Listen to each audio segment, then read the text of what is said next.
रामायण हम सब लोगों ने कहीं ना कहीं देखा है, बचपन से अभी तक।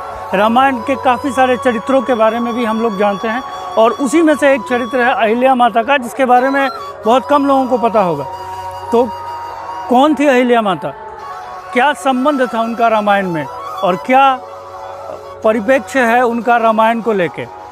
अभी हम लोग पहुँचे हुए हैं दरभंगा जिले के कमतौल थाना अंतर्गत अहिल्या माता स्थान में। नमस्कार, स्वागत है आप सबका India thrills revealing India channel के इस एक और एपिसोड में। पग पग पोखरी माछ मखान EH हमर मिथिला के पहचान। विश्व मानचित्र पर दरभंगा तालाब और मखान और मछली इन सब के लिए फेमस है। और इसी दरभंगा ज़िले के कमतौल थाना क्षेत्र अंतर्गत अहिल्या माता मंदिर में आज हम लोग आपको अहिल्या माता के बारे में काफ़ी कुछ बताने वाले हैं। अहिल्या माता का संबंध हनुमान जी से भी था रामायण काल के। क्या संबंध था उनका हनुमान जी से, ये जानेंगे। मेरे पीछे आप देख रहे होंगे अहिल्या माता का मंदिर है और चलिए चलते हैं अहिल्या माता के मंदिर में और आपको बताएंगे कि अहिल्या माता वास्तव में थी कौन, उनका क्या संबंध था गौतम ऋषि से, पत्थर कैसे बनी वो, हनुमान जी से उनका क्या संबंध था और उनका उद्धार होने के बाद फिर क्या हुआ। तो बने रहिए India thrills revealing India channel के साथ। आइए चलते हैं।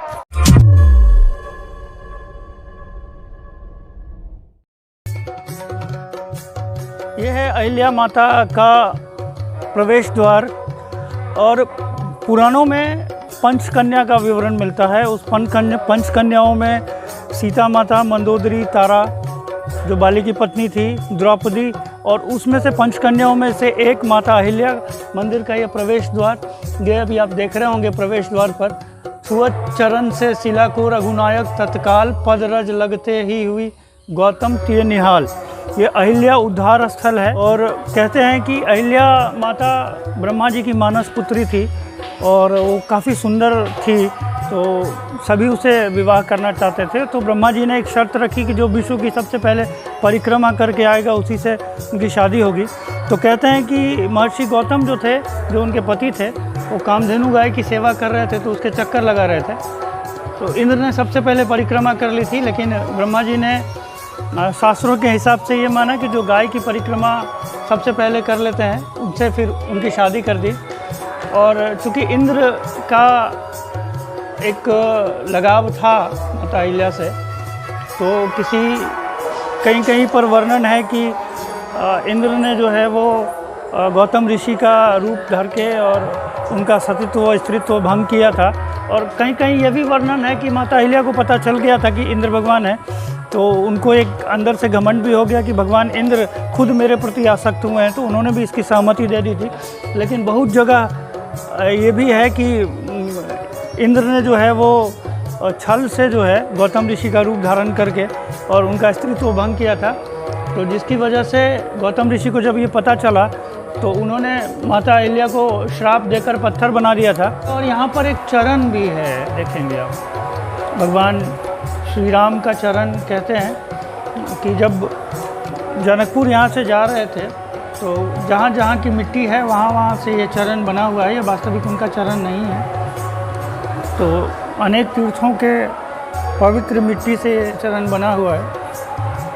और ये देखिए माता, यहाँ पर काफ़ी सारी मूर्तियाँ भी है। विश्वामित्र अंजना माता, महर्षि सतानंद की मूर्ति है, अहिल्या माता है, बीच में राम जी। तो बड़ा ही पवित्र स्थान। और पास ही गौतम ऋषि का गौतम कुंड भी है यहाँ पर।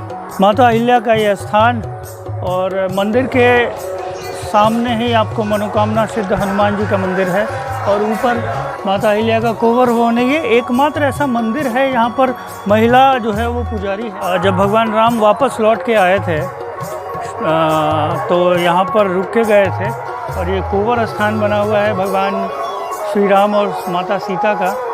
कोवर मिथिला में उस स्थान को बोलते हैं जहाँ शादी के बाद जो नवविवाहित जोड़ा है वो रहता है, उसको कोवर मिथिला में बोलते हैं।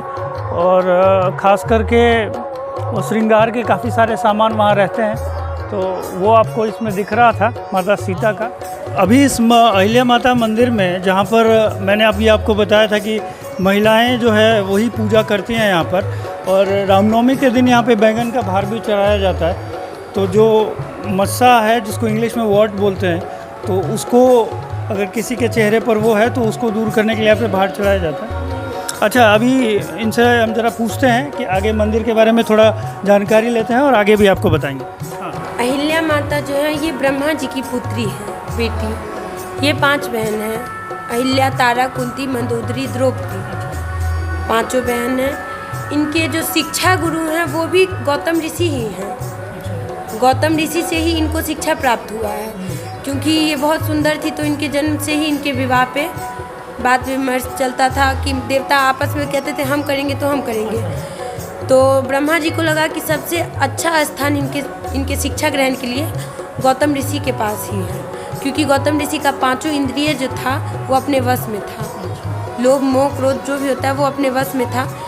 इसके लिए गौतम ऋषि के पास इनको शिक्षा के लिए छोड़ दिए, वहीं इनको शिक्षा दिए। उसके बाद आगे चल के इन्हीं के साथ इनका विवाह संपन्न हुआ। विवाह के बाद इनकी एक पुत्री है अंजनी माता, जिनके पुत्र हनुमान जी हैं। हनुमान जी का यहाँ ननिहाल है। और एक पुत्र है शतानंद, जो कि जनक जी के राजपुरोहित थे। इन्हीं के पुत्र हैं वो जी। तो जब इनके साथ गौतम ऋषि के साथ छल हुआ, अहिल्या माता के साथ छल हुआ था, वो त्रेता युग था। और त्रेता बोले, सतयुग था वो। सतयुग था। तो इंद्र भगवान जो थे चंद्रमा के साथ मिलके इनके साथ छल किए थे जी। चंद्रमा को अर्धरात्रि में उन्होंने कहा था कि लुप्त हो जाने के लिए। चंद्रमा जब अर्धरात्रि में लुप्त हो गए थे, तब ये गौतम ऋषि सोचे कि अब सूर्य उदय होने वाला है, तो वो सूर्य दर्शन के लिए निकले थे, सूर्य को अर्घ देने के लिए। गौतम कुंड जा रहे थे, तो वहाँ पाताल गंगा है। पहले तो सत्य बहुत था, तो उनको पता चल गया कि हमारे साथ छल हो रहा है। तो वो जब वापस आए, तब तक चंद्रमा भी उदय हो चुकी थी। हाँ, थोड़ी देर के लिए अस्त हुए, लेकिन उनको भी लगा कि हम गलत कर रहे हैं, तो उदय हो गए। उसके बाद जब ये आश्रम में आए, तो देखे कि हमारा ही प्रतिस्वरूप हमारे सामने है, तो ये समझ गए कि कुछ नहीं, हमारे साथ तो छल हुआ है। उनको बोले इंद्र भगवान को अपने रूप में आने के लिए। इंद्र भगवान अपने रूप में आए, उन्हें ये श्राप दे दिए। इंद्र भगवान को मतलब बोले, जिस चीज़ के लोभ में ये अहिल्या माता को अपवित्र किए हैं, वो आपके पूरे शरीर में हो जाएगा जी। उसके बाद अहिल्या माता को भी श्राप दिए कि आप पाषाण हो जाएंगे। अहिल्या माता तो सिला हो गए। उसके बाद अंजनी माता जो थी, वो इनकी पुत्री थी। वो अपने पिता को सच्चाई उस वक्त नहीं बताए कि मतलब माता के साथ ये हुआ या कुछ भी। इसकी वजह से इन्होंने अंजनी माता को श्राप दिया कि दुनिया में जो सबसे बड़ा कलंक है वो तुम्हारे माथे लगेगा। कुंवारी माँ बनने का। अंजनी माता को जी, अपनी पुत्री को। इन्होंने श्राप दिया अपनी पुत्री को? गौतम ऋषि ने। गौतम ऋषि की पुत्री हैं अंजनी माता। तो वो अंजनी पर्वत पर चली गई तपस्या करने के लिए। फिर भी उन्हें हवा से हनुमान जी का उत्पन्न हुए हैं, तो पवन पुत्र कहलाते हैं। उसके बाद फिर उन्होंने ही बताया कि त्रेता में जब विष्णु जी का राम अवतार होगा, उनके चरण के धूल से इनका उद्धार होगा जी। तो त्रेता में जब राम जी का अवतार हुआ, विष्णु जी का राम अवतार, तो वो स्वयंवर के लिए जा रहे थे जनकपुर। अयोध्या से जनकपुर जा रहे थे स्वयंवर के लिए विश्वामित्र जी के साथ, और साथ में उनके भाई लक्ष्मण थे। तो रास्ते में निर्जल वन था ये, तो पूछे कि गुरु ये क्या है। वो तो जब मनुष्य रूप में आए तो बिना पूछे तो कुछ करते नहीं थे किसी के थ्रू। तो वो पूछे तो गुरु उनको विस्तार रूप से हर चीज़ बताए, तो इनका उद्धार किए। तो त्रेता से इनका पूजा होता है यहाँ पे जी, त्रेता से। और रामनवमी को यहाँ मेला भी लगता है। हाँ, त्रेता से इनका पूजा होता है। तब से यहाँ यही विशेषता है कि पुरुष के कारण ये श्रापित हुई थी, इसलिए इनका पूजन जो है, प्रथम पूजा ये इनका महिला ही कर सकती है। देखिए, बहुत ज़रूरी आपको बताया गया यहाँ पर कि यहाँ पर पुरुष पूजा इसलिए नहीं करते हैं कि माता अहिल्या जो है वो पुरुष के कारण अपवित्र हुई थी, तो इसलिए महिला ही जो है यहाँ पे पूजा करती है। यहाँ पे महिला प्रथम पूजा जो है वो महिला ही कर सकती है। पुरुष दूर से पूजा कर सकते हैं, लेकिन इनको स्पर्श नहीं कर सकते। नहीं, इनको स्पर्श पुरुष नहीं कर सकते, दूर से पूजा कर सकते हैं। इनका जो प्रथम पूजा सिंदूर बिंदी जो भी होता है वो महिला ही कर सकती है। यहाँ महिला पुजारी ही रहती है। हमसे पहले हमारी गुरु माता थी, उनसे पहले जो उनकी गुरु माता थी उनका भी समाधि स्थल यहाँ पे है। उनसे पहले जो थे उनका भी, मतलब अभी कम से कम हमको लगता है 5-6 पीढ़ी का, मतलब ये वंश से है नहीं, एक वंश। ये जरूरी नहीं कि जो हैं अभी हम हैं तो हमारे ही परिवार से कोई आगे होंगे, ऐसा जरूरी नहीं।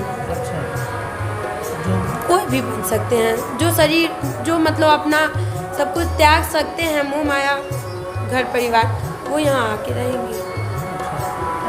यहाँ का मतलब है कि पुजारी भगवान में लीन होना जी, इसकी वजह से। और यहाँ का जो है रामनवमी में यहाँ पे मेला लगता है। रामनवमी के दिन का मेला जो होता है वो साल भर में सबसे बड़ा मेला होता है। उसके बाद यहाँ पे छठ के पारण के दिन भी मेला लगता है। छठ के पारण दिन, ब्याह पंचमी के दिन भी लगता है मेला जी। और दुर्गा पूजा में भी मेला लगता है जी। दोनों, एक में तो ये चैत्र रामनवमी हो ही गया, और आश्विन की दुर्गा पूजा में यहाँ पे नवाह अष्टजाम जो भी हो, नवाह 9 दिन का अखंड रामायण पाठ चलता है जी। अभी हमने सामने देखा कोवर है, वो क्या है?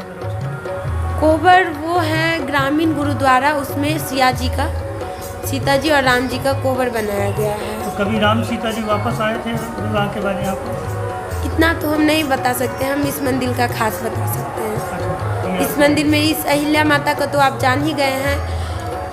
ये मंदिर में जो भी हैं, इधर गणेश जी हैं, हनुमान जी और गौतम ऋषि। यहाँ पे विश्वामित्र जी बैठी हुई हैं, अहिल्या माता, और राम जी लक्ष्मण जी हैं।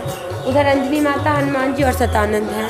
अच्छा, उद्धार होने के बाद माता अहिल्या माता का क्या हुआ, कुछ जानकारी उसके बारे में? उद्धार होने के बाद ये अपने पति गौतम लोक में चली गई, पति के पास गौतम लोक में जी। तो मतलब त्रेता युग में देह छोड़ दिया? हाँ, त्रेता युग में इन्होंने देह छोड़ के, मतलब पहले तो सत्यता भगवान तो अमर थे, तो ये अपने गौतम लोक में चले गए पति के पास जी। और ये अहिल्या माता का पिंडी है, वो गौतम ऋषि का पिंडी है जी। अच्छा, यहाँ बैगन का क्यों चढ़ाया जाता है, जरा उसके बारे में? बैंगन के भार का यहाँ विशेषता है कि शरीर में जैसे मस्सा होता है ना, वैसे ही मांस मतलब उपक के, जैसे बोलते हैं ना कि पिंपल निकल जाता है, वैसे ही शरीर में कहीं भी हो जाता है। ज़रूरी नहीं कि कहीं एक ही जगह हो, बहुत सारा भी हो जाता है। तो शरीर मतलब ऊपर से वो स्किन निकल जाता है, तो उसको यहाँ पे अहिला बोला जाता है। उस अहिला के लिए यहाँ पे भार माना जाता है, बैगन का भार। उससे ठीक हो जाता है? हाँ, तो उससे वो ठीक हो जाता है। और पुत्र प्राप्ति या फिर जैसे शरीर में किसी को रोग द्वेष है, इसके लिए यहाँ पे कोठी माना जाता है। कोठी, हाँ, कोठी माना जाता है, जिसमें 7 रंग का अन्न रख करके चढ़ाया जाता है। यहाँ आप देख सकते हैं, लोग हर तरह का चढ़ाते हैं, छोटा हो या बड़ा हो, ये कोठी चढ़ाया जाता है मिट्टी का। पवित्र और शुद्ध यही माना जाता है, कोठी ये चढ़ाया जाता है जी। इसके पीछे है कि कोई रोग है या हाँ, रोग द्वेष के लिए संतान नहीं है उसके लिए? संतान प्राप्ति के लिए यहाँ पे लोग खोइच मानते हैं। जब प्राप्ति हो जाए तो यहाँ आके वो मुंडन संस्कार करते हैं, माता को खोइच भरते हैं, साड़ी जो भी हो, माता के श्रृंगार के साथ, श्रृंगार के सामान के साथ में इनका खोइच भरा जाता है। चढ़ाने वाले बहुत कुछ चढ़ाते हैं यहाँ पे चढ़ावा। सामने जो मंदिर देख रहे हैं जी, ये राम नाम महाक्रतु है। तो इसमें जो है ना भोजपत्र लिख करके पूरा भरा हुआ है इसके अंदर जी। ये एक तरह से राम नाम बैंक मानिए, बैंक की तरह ही इसमें भोजपत्र लिख करके, ये अंदर से पूरा खोखला है। इसमें अभी भी लोग डालते हैं भोजपत्र कि नहीं? अभी तो नहीं डालते हैं, क्योंकि यहाँ जमा होता है। अगर जमा हो तो डाल देंगे जी, डाल सकते हैं। है तो परंपरा नहीं है कि लोग डालते हैं वहाँ? नहीं, ऐसा परंपरा नहीं है। परंपरा है कि इसका परिक्रमा किया जाता है। इसके पत्थरों पे मूल रामायण लिखा गया है। पत्थरों पे मूल जी, वाल्मीकि मूल रामायण इस पे लिखा गया है। और इसके एक परिक्रमा से लाखों करोड़ों सीताराम नाम जपने का फल प्राप्त होता है। इस मंदिर की विशेषता जो पुजारी हैं, महिला पुजारी, उन्होंने बताई, ये राम नाम क्रतु है। दक्षिण भारत से एक संत आए थे, उन्होंने बनाया था इसका। और इसके अंदर कहते हैं कि भोजपत्र से रामायण लिखा गया है। और इसकी पत्थरों पे मूल रामायण भी सीताराम लिखा जाता है। और इसकी एक परिक्रमा करने से कहते हैं कि हजारों राम सीता के फल का प्रभाव आपको मिलेगा। तो ये था हमारा पूरा अहिल्या स्थान मंदिर की परिक्रमा। कैसा लगा ज़रूर बताइएगा। चैनल को लाइक शेयर और सब्सक्राइब ज़रूर कीजिएगा। बने रहिए इंडिया ट्रैवलिंग इंडिया।